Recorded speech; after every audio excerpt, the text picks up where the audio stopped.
मोची समाजाचे आराध्य दैवत श्री आदी जांबमुनी महाराज रथोत्सवाच्या निमित्ताने युवा साम्राज्य कोनापुरे चाळ यांच्या वतीने आयोजित भव्य रक्तदान शिबिराला उत्स्फूर्त प्रतिसाद मिळालाय।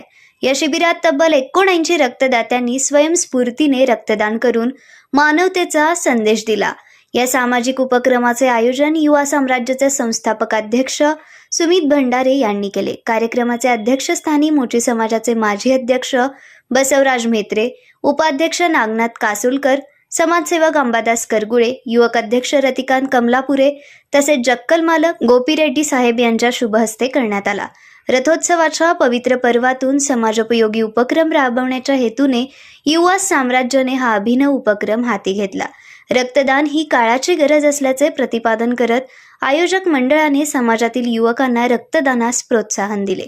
हा कार्यक्रम यशस्वी करण्यासाठी संस्थापक अध्यक्ष सुमित भंडारे, कार्यवाहक मिथुन जंगम, अजय अवलूर, देवा करगुळे, नरेश पल्ले, शशी सज्जन, राजेश म्हेत्रे, लक्ष्मण म्हेत्रे, प्रथमेश पल्ले, आयुष होसमनी, नरेश म्हेत्रे, अमित भंडारे तसेच युवा साम्राज्य कोनापुरे चाळेतील सर्व युवकांनी मोठ्या संख्येने उपस्थित राहून सहभाग नोंदवला।